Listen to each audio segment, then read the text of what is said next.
Did you know our Milky Way is literally eating another galaxy right now?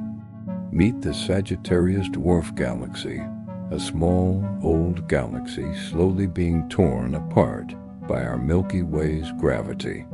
Its stars are being stretched into long streams, slowly merging with our galaxy.